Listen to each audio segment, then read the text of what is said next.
Raj, welcome you to Abhyas Institute of Education. हमने अभी तक लाइट चैप्टर में क्या क्या पढ़ा? अभी तक हमने रे डायग्राम्स को फिनिश कर लिया अपनी सारी वीडियोस में जो अभी तक पढ़ा। अब हम क्या करने वाले हैं? अब हम लोग न्यूमेरिकल्स पे चलने वाले हैं, जिसपे 90% बच्चे एग्जाम्स में अटक जाते हैं और या तो एंड में ये पोर्शन छोड़ देते हैं कि अब ये हमसे नहीं हो रहा, क्या है साइन कन्वेंशन हमें नहीं पता। लेकिन we will try to make it easier for you, इसलिए अगर आप इसको लास्ट तक देखते हो, I am sure things will be really clear to you conceptually and you will have no problem in solving any sort of typical numerical also. अब जब भी हम रिफ्लेक्शन ऑफ मिरर्स कर रहे हैं, रिफ्लेक्शन बाय स्फेरिकल मिरर्स कर रहे हैं, उस केस में न्यूमेरिकल्स करते हुए हमें कुछ कन्वेंशंस, कुछ रूल्स ध्यान में रखने होते हैं। उन्हें कहते हैं साइन कन्वेंशंस। अब जो साइन कन्वेंशंस हम फॉलो करते हैं, उनको, उन सेट ऑफ रूल्स को कहा जाता है न्यू कार्टेशियन साइन कन्वेंशन। अब ये न्यू कार्टेशियन साइन कन्वेंशन क्या है और कार्टेशियन क्या है बेसिकली? हमने क्लास 9th में कोऑर्डिनेट ज्योमेट्री पढ़ा था, चैप्टर नंबर 3 में मैथ्स में। हमने क्लास 9th के चैप्टर 3 में कोऑर्डिनेट ज्योमेट्री पढ़ा था, उसी के बेसिस पे है ये साइन कन्वेंशन रूल। अब आपको बस इतना ध्यान रखना है कि अगर हम कुछ भी पढ़ रहे हैं वो सिर्फ एक छोटे से कॉन्सेप्ट के अराउंड ही होगा। अगर if I say this is my Cartesian plane, जिसको हम 4 क्वाड्रेंट्स में डिवाइड करते थे, this was the first quadrant, this was the second quadrant, ये था third quadrant and this was the fourth quadrant. अगर मैंने इसको लिखा x तो ये था मेरा x डैश, अगर ये था y तो ये था मेरा y डैश। ये सारी कोऑर्डिनेट्स यहाँ पे जो होते थे वो होते थे पॉजिटिव, इस लाइन पे होते थे मेरे पॉजिटिव कि 1 2 3 4 1 2 एंड सो ऑन। यहाँ पे होते थे मेरे नेगेटिव, -1 -2 एंड सो ऑन। ये पॉइंट जो सेंटर में जहां पे दोनों एक्सिस इंटरसेक्ट कर रही होती थी वो होती थी मेरी ओरिजिन, वो होता था मेरा ओरिजिन जिसका कोऑर्डिनेट 0,0 हुआ करता था। अब इसके ऊपर पॉजिटिव y एक्सिस होती थी, सो 1 2 3 and so on, and origin के नीचे जो y डैश एक्सिस है वो मेरा नेगेटिव हुआ करता था, व्हिच वाज -1 -2 -3। क्या हमने यही सब कोऑर्डिनेट ज्योमेट्री में पढ़ा था क्लास 9th के चैप्टर 3 में? मैंने अभी तक क्या क्या आपको समझाया? There were 2 axis y and x, उसके नेगेटिव साइड को एक्सटेंड करूं तो x dash y dash, 4 quadrants हुआ करते थे। दिस वाज पहली बार x एक्सिस में ये पॉजिटिव था, यहाँ पॉजिटिव कोऑर्डिनेट्स होते थे, यहाँ पे नेगेटिव होते थे, y में भी यहाँ पॉजिटिव, यहाँ नीचे नेगेटिव हुआ करते थे। अब यही चीजें हमने अभी भी फॉलो करनी है, कुछ डिफरेंस नहीं। अब जो भी हम साइन कन्वेंशंस पढ़ेंगे उसमें हम लोग पोल को ओरिजिन मान के चलेंगे। हम ये पढ़ते हैं, हम ये बोलते हैं कि अब हम पोल को ओरिजिन मान के चलेंगे। पोल हो गया ओरिजिन, ये हो गया first quadrant, second quadrant, third quadrant, fourth quadrant. I repeat, since pole को मैं ओरिजिन मान के चल रही हूँ, this is first, this is second, this is third and this is fourth, तो हम ये बोलेंगे कि ये यहाँ पे पॉजिटिव, यहाँ पे भी पॉजिटिव, यहाँ पे नेगेटिव, तो यहाँ पे भी नेगेटिव। मैंने क्या बोला? Positive positive, negative negative, and same goes for the convex mirror too. अगर मैं पोल को मान के चलूंगी origin, so positive positive negative negative. ये मैं किस बेसिस पे बोल रही हूँ? ये मैं अपने कार्टेशियन प्लेन के बेसिस पे बोल रही हूँ, इसीलिए इसका नाम है न्यू कार्टेशियन साइन कन्वेंशन, इसीलिए उसका नाम है न्यू कार्टेशियन साइन कन्वेंशन। आपको ये छोटा सा कॉन्सेप्ट समझ में आया होगा। अभी as we go on further in video things will be more clear. ये नहीं समझो कि अगर आपको स्टार्टिंग में नहीं आ रहा है तो आगे भी नहीं आएगा, एक दो बार यहाँ तक देखो, उसके बाद आगे चलो, बिकॉज कई बार जब हम व्हेन वी मूव धीरे धीरे, जब हम और डीप जाते हैं कॉन्सेप्ट में, चीजें तब ज्यादा समझ में आती हैं, ऊपर ऊपर से इतना क्लियर नहीं होता है. So as we go on further in the video, things will be more clear to you, and your phobia will go of these concepts. So do not worry, just keep watching so that you feel better about the concept. आगे चलते हैं.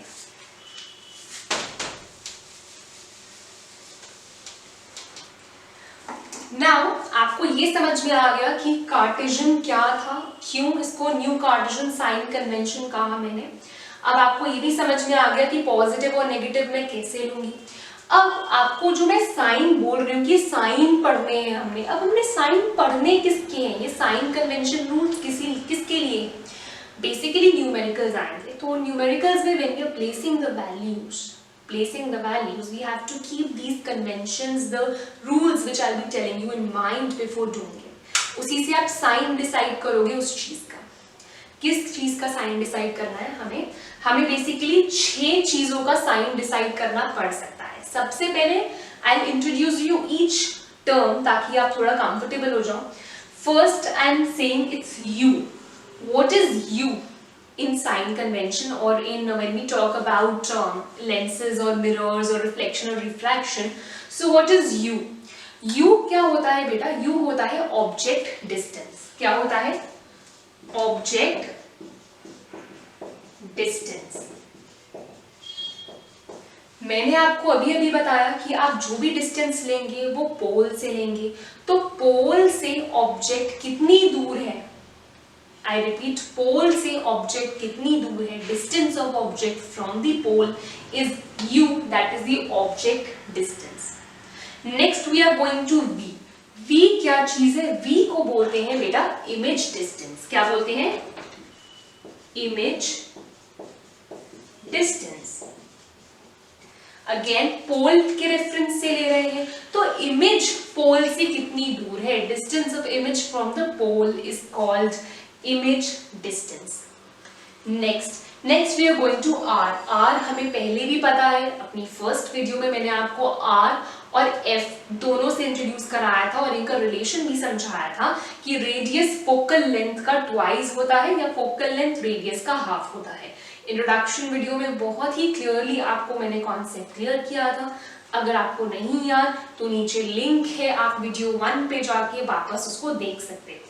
सो are क्या है? Are है मेरा radius of curvature. What is F? F अभी बताया मैंने, फोकल लेंथ. फोकल लेंथ क्या था हमारा? फोकल लेंथ था हमारा पोल और प्रिंसिपल फोकस के बीच का डिफरेंस. पोल और प्रिंसिपल फोकस के बीच का difference which is P F, वो होता है हमारा फोकल लेंथ. अब एच और एच डैश, ये दो नए टर्म्स हमने इंट्रोड्यूस किए आपके लिए, एच और एच डैश. एच क्या है? Height of object. एच क्या है? हाइट ऑफ ऑब्जेक्ट या आप साइज ऑफ ऑब्जेक्ट भी बोल सकते हो. अब एच डैश क्या है? एच डैश है मेरा height of image. H dash क्या है? Height of image. तो अभी तक मैंने आपको 6 टर्म्स से रूबरू कराया, इंट्रोड्यूस कराया. U था object distance, distance of object from the pole. B था distance of image from the pole. R था रेडियस ऑफ कर्वेचर. F था फोकल लेंथ. H था हाइट ऑफ ऑब्जेक्ट या size of object. And H dash था size of image और height of image. ये 6 चीजें अगर आपको समझ में आ गई, अब हमें दोनों ही मिरर्स में इन 6 के 6 कॉन्सेप्ट्स के साइन डिसाइड करने. अब वो साइन डिसाइड होंगे हमारे फॉर न्यूमेरिकल्स. एंड वो साइन किस बेसिस पे डिसाइड होंगे? वो साइन डिसाइड होंगे आपके न्यू कार्टेशियन साइन कन्वेंशन के आधार पर, जो कि हमारा मोटा मोटा कोऑर्डिनेट ज्योमेट्री पे आधारित है, उस पे बेस्ड है. यहां तक am I making sense to you? I hope I am. यहाँ तक कोई भी डाउट हो please post in the comment section. इसको एक तरह का व्हेन हम ऑफलाइन पढ़ते हैं उसको ऐसी क्लास लेके चलिए कि आपके सामने टीचर है, आप जब जब पढ़ रहे हैं आपको छोटे छोटे डाउट्स भी आ रहे हैं, you write it in the comment section, I will be happy to help you to clear the concepts for you. आगे चलते हैं। सो बेसिकली अब मैं बात कर रही हूँ कॉनकेव मिरर की। कॉनकेव मिरर में let's decide the sign of each of them with the help of the sign convention. अब क्या कह रहा है साइन कन्वेंशन? वो ये कह रहा है कि अगर पोल से लेफ्ट में कोई भी अगर मैं कोई भी डिस्टेंस मेजर करूं इस पे, तो वो होगा प्रिंसिपल एक्सिस पे, तो वो होगा मेरा नेगेटिव। ये मेरे को कैसे पता? अभी मैंने आपको कोऑर्डिनेट ज्योमेट्री के थ्रू समझाया था कि यहाँ पे सारे मेरे x dash which is the negative coordinates होते हैं। कोऑर्डिनेट ज्योमेट्री जो क्लास 9th के 3rd चैप्टर में आप लोगों ने पढ़ी।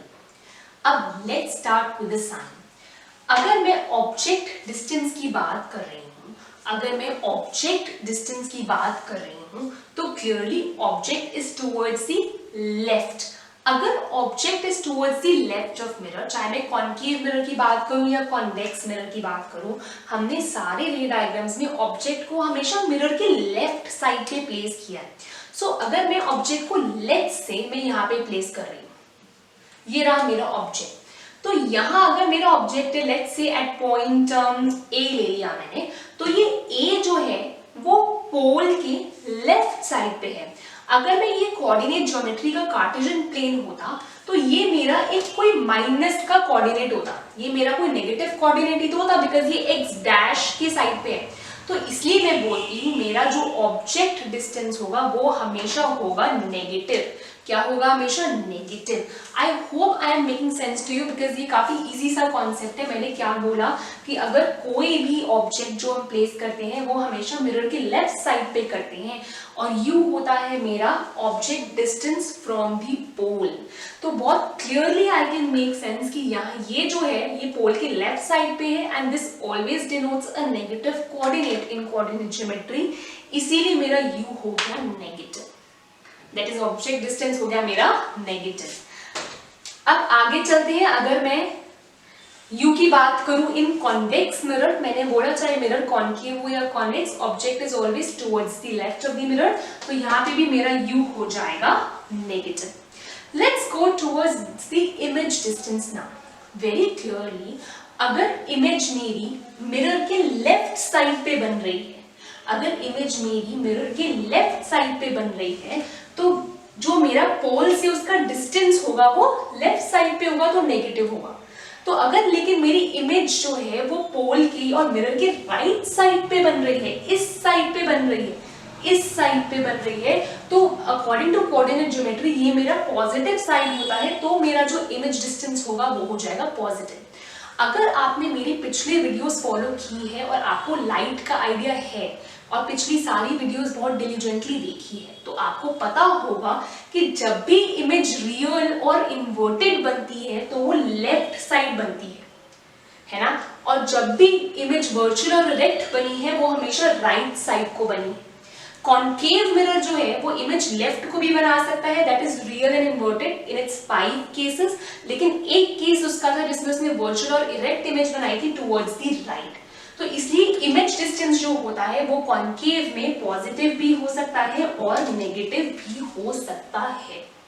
लेकिन अगर मैं बात करूं in terms of convex mirror, मेरे 2 केस थे इमेज फॉर्मेशन के जो मैंने पिछले वीडियो में समझाए थे, और दोनों में ही जो इमेज बन रही थी वो टुवर्ड्स द राइट बन रही थी, that is virtual and erect image बन रही थी। एज अ रिजल्ट अगर राइट की तरफ मेरी इमेज बनी है, लेफ्ट से मेरी इमेज यहाँ बनी है, तो ये पोल के राइट साइड पे है। क्या है? ये पोल के राइट साइड पे है, एंड एज अ रिजल्ट मेरा कोई पॉजिटिव ही कोऑर्डिनेट होता है इस तरफ, तो तब मेरा इमेज डिस्टेंस होगा यहाँ पे पॉजिटिव। यहाँ तक आप लोगों को क्लियर हुआ? I hope it's very much clear to you. आगे चलते हैं। अब रेडियस की बात करती हूँ। किसकी बात कर रही हूँ? अभी मैं रेडियस ऑफ कर्वेचर की बात कर रही हूँ। समझना बहुत आसान है कि अगर मैं कॉनकेव मिरर में बात कर रही हूँ तो मेरा स्फीयर ये है, एंड रेडियस जो मेरा है वो लेफ्ट की तरफ है। आप देख पा रहे हैं मेरा रेडियस जो है ये रहा C और P, जो ये PC है देखिए मेरा रेडियस जो है वो लेफ्ट की तरफ है, लेफ्ट की तरफ मतलब नेगेटिव है।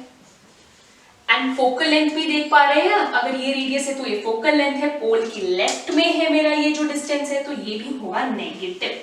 लेकिन अगर मैं कॉन्वेक्स मिरर की बात करूं बच्चे, तो आप देख सकते हैं ये चीज कि ये मेरा स्फीयर है, दिस इज माय स्फीयर।